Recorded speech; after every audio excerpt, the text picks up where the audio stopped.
성경에서 포도나무는 이스라엘을 나타내는 중요한 상징입니다. 이사야 5장에서는 하나님께서 이스라엘 백성을 선택하셔서 애굽에서 가나안으로 옮기신 사건을 하나님이 포도나무를 심으신 것으로 그렇게 비유하고 있습니다. 그런 의미에서 이사야 5장과 에스겔 15장은 같은 전통 아래 있는 말씀이라고 할 수 있습니다. 하지만 아주 중요한 차이점이 있습니다. 이사야 5장에서 하나님은 이렇게 말씀하십니다. 좋은 포도 맺기를 바랐더니 들포도를 맺었도다. 이사야의 예언에서 하나님은 좋은 열매 맺기를 기대하고 계십니다. 그러나 실제로 이스라엘이 맺은 열매는 들포도, 좋지 않은, 하나님의 기대에 전혀 미치지 못하는 그런 열매를 맺고 말았죠. 그에 비해 에스겔의 예언은 아주 도발적인 질문으로 시작되고 있습니다. 15장 2절에 인자야 포도나무가 모든 나무보다 나은 것이 무엇이랴.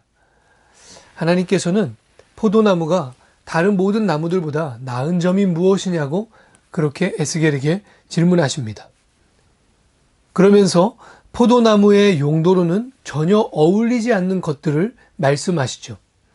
무엇을 만들 목재로 포도나무를 사용할 수 있느냐?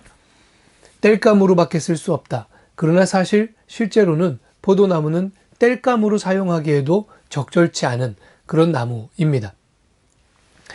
왜 하나님은 포도나무에게는 어울리지도 않는 엉뚱한 것들, 엉뚱한 용도들로 질문을 하고 계실까요? 다시 처음 질문으로 돌아가 보면 포도나무가 다른 모든 나무들보다 나은 것이 무엇이냐 하는 이 질문에는 이런 말이 감춰져 있는 것입니다. 만일 포도나무에 열매가 없다면, 그러니까 포도나무에 열매가 없다면 포도나무가 다른 나무들보다 나은 점이 하나도 없다. 이런 말씀이시죠. 이 질문 안에는 그래서 더 중요한 것이 감춰져 있습니다. 더 이상 하나님이 이스라엘에게 열매를 기대하시지 않는다는 것입니다. 이사야의 예언 속에서 하나님은 이스라엘에 대한 기대를 가지고 계셨습니다. 그러나 에스겔의 예언에서 하나님은 이스라엘에게 아무것도 기대하지 않으셔요. 번번이 실망으로 끝났기 때문이죠. 이사야의 예언에서 이스라엘은 들포도를 맺는 포도나무였다면 에스겔 15장의 예언에서 이스라엘은 열매가 없는 포도나무인 것입니다. 자녀들을 양육해 보니 부모는 어쩔 수 없이 자녀들에 대한 기대를 가지게 됩니다. 자녀의 입장에서는 부모의 기대가 때로 부담스럽게 느껴질 때가 있지만 부모의 입장에서는 자녀에게 어떤 기대를 가지고 있다고 하는 것은 사실은 사랑의 또 하나의 표현입니다. 사랑하기에 기대하는 것이죠. 물론 그 기대가 도를 넘을 때가 있습니다. 부모의 기대가 사랑을 넘어서 욕심일 때, 그때 그 기대 때문에 자녀의 인생이 망가지기도 하죠. 그래서 부모는 내가 자녀를 향해 품은 기대가 사랑인지 욕심인지를 항상 성찰해야 됩니다. 그러나 부모는 어쩔 수 없이 자녀에게 무언가를 기대할 수밖에 없는 존재입니다. 부모의 마음에서 자녀를 향한 기대가 끊어진다면 그것은 무엇을 의미할까요? 사랑이 말랐다는 뜻입니다.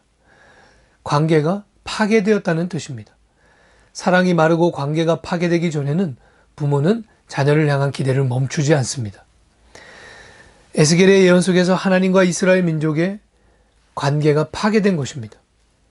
그렇기 때문에 확정된 심판을 예언하고 있는 것이죠. 에스겔 15장의 예언은 그런 의미에서 얼마나 가슴이 아픈 예언인지 모르겠습니다. 여러분 인생에서 열매가 있다는 것 참 중요한 일이죠. 좋은 열매 맺는 인생 되시기를 바랍니다. 그리고 마지막 순간까지 열매 맺기를 기도하시고요. 열매 맺기를 바라고 소망하는 그런 인생 되기를 바랍니다. 하나님도 우리의 인생을 향해서 끝까지 좋은 열매 맺기를 기대하실 것입니다. 그렇다면 어떤 열매가 좋은 열매일까요? 기독교 정신이 살아있는 사회에서는 보이지 않는 것의 가치를 중요시하지만 기독교 정신이 무너진 사회에서는 눈에 보이는 것의 가치로 모든 것을 판단합니다. 오늘날 우리 사회의 모습은 과연 어떤가요? 요한일서 2장 16절 말씀이 꼭 맞다고 생각이 됩니다. 이는 세상에 있는 모든 것이 육신의 정욕과 안목의 정욕과 이생의 자랑이니 다 아버지께로부터 온 것이 아니요 세상으로부터 온 것이니라. 우리는 눈에 보이지 않는 영원한 것의 가치를 따라 사는 인생 되기를 바랍니다. 우리 자신의 인생이 눈에 보이는 무엇을 자랑할 만한 인생이 아니라고 해도, 또는 우리 자녀들의 인생이 눈에 보이는 어떤 것을 자랑할 만한 인생이 아니라고 해도 우리는 전혀 실망하지 않기를 바랍니다. 다만 우리와 우리 자녀들의 인생이 눈에 보이지 않는 천국의 열매를 맺는 그런 인생이라면 좋겠습니다. 그것을 최고의 자랑으로 삼읍시다. 예수 그리스도의 거룩한 성품을 닮아가는 것, 그것을 인생 최고의 가치와 목표로 삼는 인생이 되기를 바랍니다.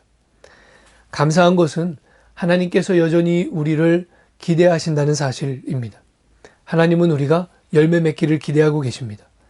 저는 하나님께서 이 땅의 교회와 이 땅의 성도들을 향해서 여전히 좋은 열매 맺기를 기대하고 계시다고 믿습니다. 또 우리 교회와 우리 인생을 향해서도 좋은 열매 맺기를 분명히 기대하고 계십니다. 여러분 열매 맺읍시다. 거룩한 성령의 열매로 풍성한 우리 교회 또 우리 인생이 되기를 축복합니다.